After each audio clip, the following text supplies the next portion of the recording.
Good morning to all of you. This is the session for chapter 2 of class 9.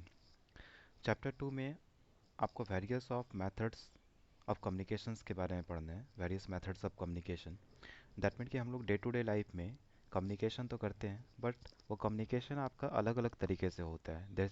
This is called various methods. तो आप लोग पहले सोच लीजिए कि हम लोग जो डे टू डे लाइफ में बात करते हैं, किसी से भी कम्युनिकेट करते हैं, चाहे वो पेरेंट हो, चाहे वो चाइल्ड हो, चाहे वो टीचर्स हो या कोई और भी हो सकता है. तो आप लोग क्या क्या मेथड्स का यूज़ करते हैं? फॉर एग्जांपल अगर आप किसी से फ़ोन में बात करते हैं तो वो मेथड अलग है. अगर आप किसी को कुछ लिख करके समझाते हो तो वो मेथड अलग है. अगर आप किसी को इशारे से समझाते हैं, साइन लैंग्वेज के थ्रू समझाते हो तो वो मेथड अलग है. तो इसी को बोलते हैं वेरियस मेथड्स ऑफ कम्युनिकेशन. तो आज हम लोग इस चैप्टर में देखेंगे कि कम्युनिकेशन का कितना तरह का मेथड्स होता है. Now I am reading this paragraph. Communication means exchanging ideas, opinions and information among people. हम लोगों ने पहले भी पढ़ा था कम्युनिकेशन साइकिल में कि कम्युनिकेशन क्या होता है, जब हम अपने आइडियाज़ को, ओपिनियंस को, इंफॉर्मेशंस को किसी दूसरे पीपल के साथ शेयर करते हैं, एक्सचेंज करते हैं. People use different methods of communication to express themselves. आप अपने इमोशंस को, एक्सप्रेशंस को दूसरे के सामने अलग अलग मेथड्स के साथ शेयर करते हो, समझाते हो. The voice of the method people on various factors. तो आपका जो वॉइस होता है वो अलग अलग फैक्टर्स पे डिपेंड करते हैं कि आपका सिचुएशन क्या है, आप किस सिचुएशंस के अकॉर्डिंग सामने वाले से कम्युनिकेशन करना चाहते हो. तो वो सिचुएशंस आपका अर्जेंट हो सकता है, वो सिचुएशन आपका टाइम अवेलेबिलिटी पे हो सकता है, वो सिचुएशन आपका अलग तरीके से भी कुछ और भी हो सकता है. तो इस केस के लिए हम लोग आगे देखेंगे कि वो क्या क्या सिचुएशंस है जिसमें हम लोग मेथड्स यूज़ करते हैं कम्युनिकेशंस के लिए.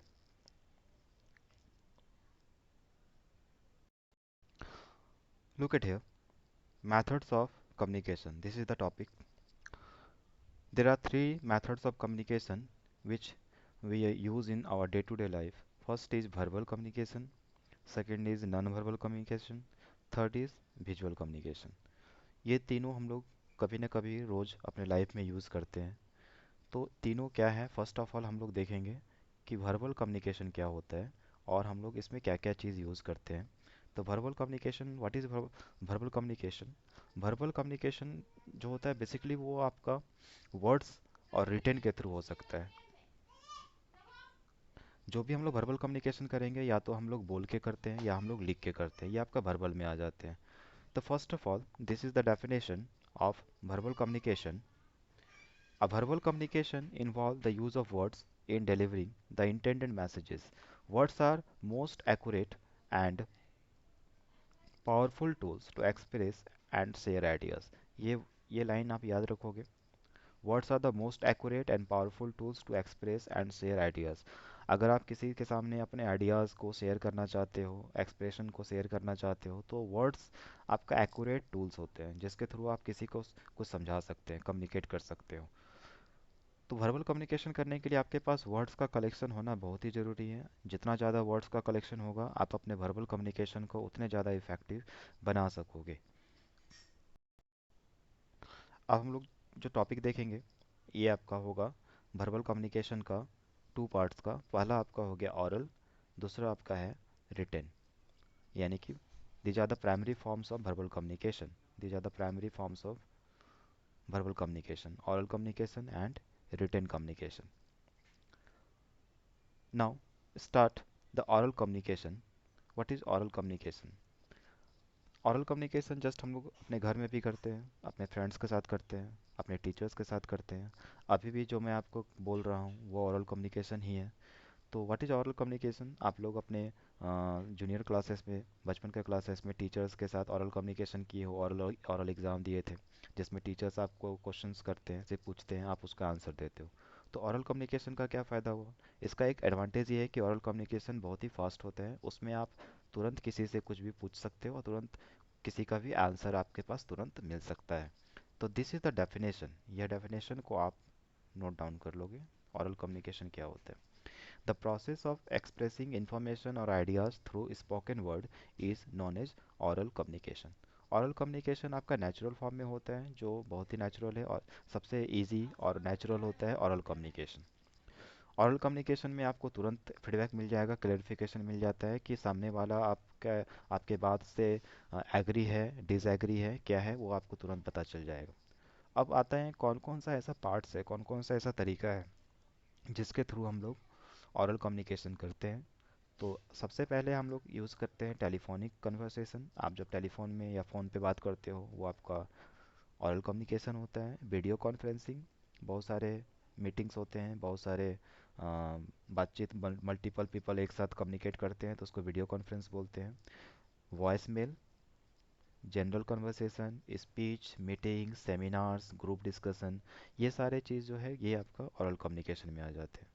अगर आपको ओरल कम्युनिकेशन और भी ज़्यादा इफ़ेक्टिव बनाना है तो इफ़ेक्टिव ओरल कम्युनिकेशन के लिए आपके पास कुछ पॉइंट्स होने चाहिए, कुछ पॉइंट्स सही होने चाहिए, तभी आप अपने ओरल कम्युनिकेशन को और ज़्यादा इफ़ेक्टिव बना सकते हैं। तो what are the points to make our conversation, oral conversation more effective? First point is given pace. Pace का मतलब होता है फास्ट और स्लो, दैट मीन स्पीड, कि आप अपने कम्युनिकेशन को, ओरल कम्युनिकेशन को कितना फास्ट और कितना स्लो बोलते हो। तो अगर आप ओरल कम्युनिकेशन किसी के साथ भी करोगे और अगर आप फास्ट बोलते हो तो आपका जो कन्वर्सेशन होगा वो रिसीवर के पास ज़्यादा एब्जॉर्ब नहीं कर पाएगा, दैट मीन कि रिसीवर आपके कन्वर्सेशन को समझ नहीं पाएंगे। अगर आप स्लो करोगे तो आप रिसीवर आपके कन्वर्सेशन से बोर हो जाएंगे, फिर सुनना पसंद नहीं करेंगे। इसलिए आपको ना तो ज़्यादा फास्ट बोलना है और ना ही ज़्यादा आपको स्लो बोलना है। दूसरा आपका जो ओरल कम्युनिकेशन का इफेक्टिव पार्ट्स है वो है आपका क्लैरिटी इन प्रोनाउंसिएशन। आप जब भी किसी वर्ड्स को दूसरे के साथ एक्सप्रेस करते हो तो आपका प्रोनाउंसिएशन, वर्ड्स का प्रोनाउंसिएशन और क्लैरिटी सही होना चाहिए, तभी सामने वाले को आपके वर्ड्स का मीनिंग समझ में आएगा। नेक्स्ट है आपका वॉल्यूम पिचेस। वॉल्यूम और पिच का मतलब होता है लाउड एंड सॉफ्ट। अगर आप किसी से कम्युनिकेट करते हो तो ज़्यादा लाउड भी नहीं बोलना है, ज़्यादा सॉफ्ट भी नहीं बोलना है। वाई? ज़्यादा लाउड बोलोगे तो ये आपका डोमिनेटिंग साउंड को दिखाता है। डोमिनेटिंग का मतलब होता है ऑर्डर, कि आप गुस्सा कर रहे हो, ऑर्डर दे रहे हो। अगर आप टीचर के साथ हाई पिच पे बात करते हो तो टीचर को क्या लगेगा, आप डोमिनेटिंग दिखा रहे हो, आप गुस्सा से बात कर रहे हो, या दैट मीन कि आप डोमिनेटिंग नेचर के हो। अगर आप किसी से सॉफ्टली बात करते हो तो सामने वाले को लगेगा कि आप साई नेचर के हो, आप बोलने में आपका कॉन्फिडेंस नहीं है, आप साई नेचर के हो। तो आपको अपना बैलेंस बना के चलना है, दैट मीन कि आपको क्या चाहिए कि आपका टोन ना तो ज़्यादा हाई होना चाहिए और ना ही ज़्यादा स्लो होना चाहिए। नेक्स्ट है आपका choice of words. Choice of words का मतलब होता है जब आप किसी के सामने ओरल कम्युनिकेट करते हैं तो आपके पास किस टाइम पे कौन सा वर्ड्स का यूज करना है ताकि रिसीवर आपके वर्ड्स का सही मतलब समझ सके। आप बोलते सही हो लेकिन कभी कभी सामने वाला जो रिसीवर होता है वो आपके वर्ड्स का कुछ और मतलब निकाल लेता है जिसका मीनिंग कुछ और हो जाता है। तो इसलिए आपका चॉइस ऑफ वर्ड्स सही होना चाहिए। नेक्स्ट है आपका फ्लुएंसी। आप जब का ओरल कम्युनिकेशन करते हैं तो आपका फ्लुएंसी होना चाहिए। आप ज़्यादा किसी सेंटेंस पे ज़्यादा आपको रुकना नहीं है, ज़्यादा आपको पाउजेज वर्ड्स नहीं यूज़ करना है, जैसे लाइक, जैसे आपका आ है, यू, नो, ये आपका पाउज वर्ड्स है, जिसमें कि सेंटेंस के बीच में आपको ज़्यादा पाउज नहीं लेना है। फ्लुएंसी इसी को बोलते हैं। नेक्स्ट आपका length of communication, that mean कि आपका जो मैसेज होता है, ओरल मैसेज, ये आपका शॉर्ट होना चाहिए और सिंपल होना चाहिए और टू द पॉइंट होना चाहिए। जब भी हम लोग ओरल कम्युनिकेशन करते हैं तो टू द पॉइंट ही बात करना होगा, ज़्यादा आपका मैसेज को लेंदी नहीं बनाना है। तो these are the points which makes our oral communication more effective. What are the points? Repeat. I repeat once again. Pace, clarity of punctuation, volume pitches, clarity in pronunciation, volume pitch, choice of words, fluency, length of communication. Now let's start advantages और disadvantages of communication. हम लोग जब communication करते हैं तो इसका कुछ advantage भी होता है और कुछ कुछ डिसएडवांटेजेस भी होते हैं। तो now let's start with the advantage part.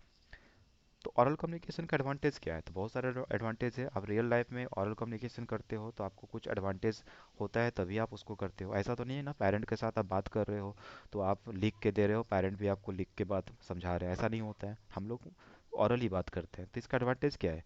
तो एडवांटेज ये है कि हम लोग फास्ट बात कर लेते हैं, हम लोग अपना बात को तुरंत ख़त्म कर सकते हैं। तो उसी तरह से कुछ और पॉइंट्स हैं जो एडवांटेजेस में आते हैं। तो फर्स्ट ऑफ ऑल यहाँ पे जो दिया गया है ये है आपका it is interpersonal and help in building relationships. बहुत सारे लोग होते हैं जो जॉब करते हैं, कंपनी में काम करते हैं, और कंपनी में बहुत सारे लोगों से जुड़ना पड़ता है। तो अगर आपका कम्युनिकेशन अच्छा होगा तो आप दूसरे के साथ रिलेशनशिप अच्छे से बिल्ड कर सकते हो, सामने वाला भी आपसे आके बात करना चाहेगा, रिलेशनशिप बिल्ड करना चाहेगा। तो this is more useful tool for official work. Second, it encourage involvement in team work and decision making process. आपका कम्युनिकेशन अच्छा है तो आप डिसीजन तुरंत ले सकते हैं, आपका टीम वर्क अच्छा से होगा, जो भी टीम से आपके टीम से जुड़े हुए होंगे वो सारे लोग आपसे कम्युनिकेट करेंगे अच्छे से, और आपका काम जल्दी कंप्लीट होगा। Oral message provides prompt feedback. Prompt feedback का मतलब होता है फास्ट, तुरंत फीडबैक मिल जाएगा। ऑरल मैसेज अगर आप किसी से करते हैं तो आपको तुरंत रिसीवर से आपके तरफ फीडबैक आ जाएगा कि वो आपके बारे में क्या सोचता है। Cost efficient. ओरल कम्युनिकेशन करने के लिए आपको खर्च नहीं करना पड़ता। जैसे आप किसी को लिख के समझाते हो या किसी को लिख के बोलते हो तो आपको पेन यूज़ करना पड़ेगा, पेपर यूज़ करना पड़ेगा, तो ये कुछ ना कुछ कॉस्ट आपको लगाना पड़ेगा। बट ओरल कम्युनिकेशन के लिए कोई भी कॉस्ट लगाने का ज़रूरत नहीं है, it is cost efficient. And the last, not the least, it is preferred mode of communication for private and or confidential matter. अगर हम किसी कंपनी में या किसी जगह पे प्राइवेट बात करते हैं, या ऐसा कोई बात होता है जो सिक्योर सिक्योर रखना है, तो हम लोग ओरल कम्युनिकेशन ही किया जाता है, और इसके लिए हम लोग ओरल कम्युनिकेशन करते हैं। तो these are the advantages which you have to learn, and also you have to write in your notebook. आप इस एडवांटेजेस को अपने नोटबुक में लिख लीजिएगा और इसको याद रखना है। नाउ अब हम लोग बात करते हैं disadvantage of oral communication. Oral communication का क्या क्या डिसएडवांटेजेस है। पहला डिसएडवांटेज क्या है, in this form of communication emotions are visible. जब आप किसी के सामने ओरल कम्युनिकेशन करते हैं तो आप जो भी चीज़ कहते हो फेशियल एक्सप्रेशन उसके सामने होता है, दैट मीन कि आपके इमोशंस को वो भी देख लेता है। और अगर आप बोलना कुछ और चाहते हो लेकिन आपका फेस का एक्सप्रेशन कुछ और है, तो इसको ये रिसीवर्स के सामने मिस कम्युनिकेशन का पार्ट बन जाता है। दैट मीन कि आप बोल कुछ और रहे थे लेकिन फेशियल एक्सप्रेशन कुछ और था, तो सामने वाला आपके फेशियल एक्सप्रेशन से कुछ और मीनिंग समझ सकता है। This is the disadvantages of oral communication. Second, it has no legal validity. Oral communication अगर आप किसी के साथ करते हो तो कोई भी प्रूफ नहीं होता है कि आप जो बोले थे वो सच है या झूठ है। जैसे सपोज दैट कि आप किसी से कुछ मांगना चाहते हैं, कुछ लेना चाहते हो, वो आपको बोला कि ठीक है मैं आपको दे दूंगा, लेकिन बाद में वो आपको नहीं देता है, तो इसके लिए आपके पास क्या प्रूफ था, कोई प्रूफ नहीं था। इसलिए ओरल कम्युनिकेशन लीगल वैलिडिटी के लिए यूज़ नहीं करते हैं। थर्ड पॉइंट है आपका, it does not provide permanent record. आपके पास ओरल कम्युनिकेशन के लिए आपके पास परमानेंट रिकॉर्ड नहीं होता है, आप ओरली बोलते हो, बाद में कोई ना कोई इसको भूल भी जाता है। And fourth point, it may be difficult for certain people to understand speech due to the accent. Accent का मतलब होता है टोन। जैसे मान लीजिए कोई बंगाली है तो वो कोई भी लैंग्वेज बोलेगा तो उसका बंगाली टोन आएगा। अगर वो अदर लैंग्वेज यूज़ करते हैं तो उसका टोन में कुछ चेंजेस होगा। तो सामने वाले को समझने में भी प्रॉब्लम हो सकता है ओरल कम्युनिकेशन के थ्रू, अगर उसका एसेंट सही नहीं है तो। Next, last but not the list in this disadvantage part, this form of communication is not suitable for lengthy messages. अगर आप किसी से लंबा मैसेज करना चाहते हो, लंबे बात करना चाहते हो, तो ओरल कम्युनिकेशन के थ्रू नहीं करेंगे, उसके लिए हम लोग दूसरा मेथड्स का यूज़ करेंगे। Now these are the parts of these are the points under disadvantages of oral communication। तो इस पार्ट्स को भी आप लोग नोट डाउन कर लीजिएगा, डिसएडवांटेज क्या क्या है। तो एडवांटेज और डिसएडवांटेज ये आपको याद होना चाहिए। और ये दोनों किसका पार्ट है, ये एडवांटेज डिसएडवांटेज, ये हम लोग किस पार्ट्स का देखें, ओरल कम्युनिकेशन का। और ओरल कम्युनिकेशन का पार्ट क्या था,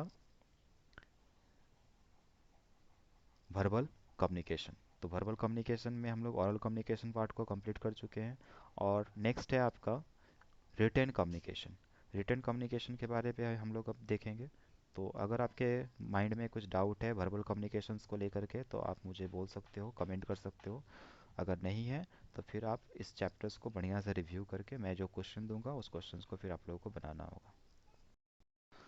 नाउ नेक्स्ट आपका वर्बल कम्युनिकेशन में आएगा रिटेन कम्युनिकेशन।